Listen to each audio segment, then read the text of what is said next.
ফুলে একদম ডবল হয়েছে, একদম পারফেক্ট দোকানের মতন কাঁচা আমের রসগোল্লা। আর তোমাদেরকে কেটে দেখাচ্ছি কতটা সফট হয়েছে ভিতরটা।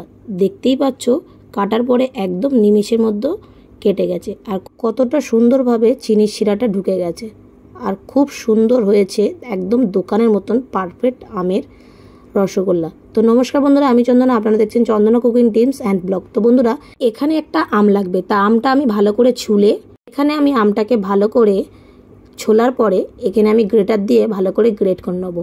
তোমরা চাইলে আমটাকে টুকরো করে মিক্সিতে পেস্ট করে নিতে পারো।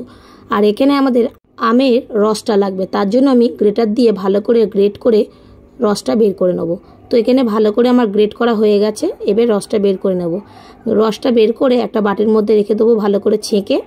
তো দেখতে পাচ্ছ বন্ধুরা, আমি ভালো করে ছেঁকে একটা বাটির মধ্যে রেখে দিলাম।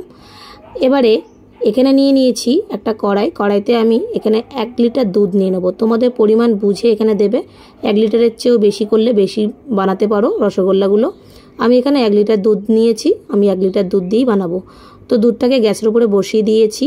আর বন্ধুরা, দুধটাকে অবরন্ধ নাড়তে হবে যতক্ষণ না বলক আসছে। দুধের বলক আস্তে আস্তে ততক্ষণ বলে ফেলো তো কে কোথা থেকে ভিডিওটা দেখছো, তবেই তো ধন্যবাদ জানাবো।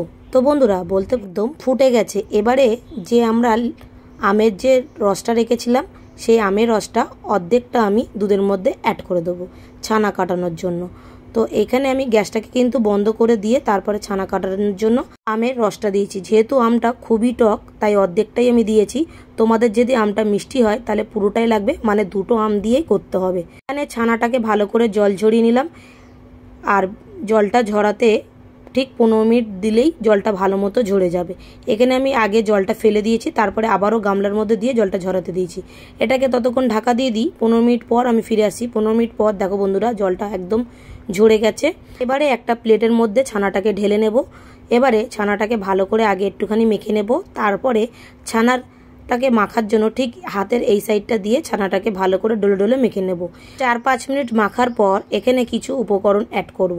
এখানে উপকরণ দেব 1 চামচ ময়দা আর 1 চামচ সুজি। যেহেতু সুজি আর ময়দাটা দিলে রসগোল্লার বার্নিংটা ভালো আসবে, তার জন্য আমি সুজি আর ময়দাটা অ্যাড করেছি। এবারে আবারও ভালো করে মেখে নেব ছানাটাকে। দেখতেই পাচ্ছ বন্ধুরা, থালা থেকে একদম উঠে আসছে। আর তোমাদেরকে বলেছিলাম আগে দুটো আম দিয়ে রসগোল্লাটা বানানোর জন্য। কেন বললাম, যেহেতু আমটা যদি টক মিষ্টি থাকে তার জন্য দুটো আম লাগবেই। একটা আম দিয়ে রসটাকে বের করে ছানা কাটিয়ে নেবে, আর আরেকটা আম দিয়ে যে চিনির শিরাটা আমি রেডি করব সেই চিনির শিরার মধ্যে অ্যাড করতে হবে। তো এখানে আমি 1 বাটি চিনি নিয়ে নিলাম কড়াইয়ের মধ্যে, আর 2 বাটি জল নিয়ে নিয়েছি। যতটা চিনি তার ডবল জল নিয়ে নেব, আর 2টো এলাচ এর মধ্যে ফাটিয়ে দিলাম যাতে এর সেন্টটা ভালো আসে। এবারে ছানাটাকে অল্প অল্প করে এরকমভাবে কেটে নিচ্ছি যাতে একইভাবে সমান রসগোল্লাগুলো হয়। তার জন্য আমি আগে ছানাগুলো কেটে নিলাম, তারপরে এবারে দেখো বন্ধুরা, আমি হাতের তালুতে দিয়ে আস্তে করে গোল করে ঘুরিয়ে নিলাম। দেখতেই পাচ্ছ তোমরা, বেশি জোরে গোল করবে না, তাহলে ছানাটা একদম ড্রাই হয়ে যাবে, ভালো মতো ফুলবে না চিনির শিরাতে। একদম আলতোভাবে ছানাটাকে গোল করে নেবে। যেহেতু অনেকটা সময় ধরে মাখা হয়েছে তাই এইভাবে গোল করলেই হয়ে যাবে। দেখো বন্ধুরা, আমার রসগোল্লাগুলো সব রেডি হয়ে গেছে। এবারে যে আমের যে জুসটা রেখেছিলাম সেই জুসটা এর মধ্যে অ্যাড করে দিলাম অর্ধেকটা। আর এখানে আমি ফুড কালার অ্যাড করেছি, তোমরা চাইলে অ্যাড করতে পারো, নাও করতে পারো। যেহেতু এটা কাঁচা আমের রসগোল্লা তাই ফুড কালারটা দিলে কালারটা তবেই ধরবে, না হলে ধরবে না। এবারে রসগোল্লাগুলো একদম ফুটিয়ে নেব 5 মিনিট। 5 মিনিট ফুটিয়ে নেওয়ার সময় 2 মিনিট ফোটানোর পর রসগোল্লাগুলো হাতা দিয়ে এরকম ঘুরিয়ে দিতে হবে। উল্টানোর কোনো দরকার নেই, এইভাবে প্রেস করলে সব উল্টে পাল্টে যাবে। এবারে আবার ঢাকা দিয়ে দিলাম। টোটাল 5 মিনিট রসগোল্লাগুলো আমার একদম কুক হয়েছে। আর দেখো বন্ধুরা, কত বড় হয়েছে রসগোল্লা, ফুলে একদম ডবল হয়ে গেছে। এবারে রসগোল্লাগুলো ঢাকা দিয়ে গ্যাসটাকে একদম বন্ধ করে দেবো বন্ধুরা।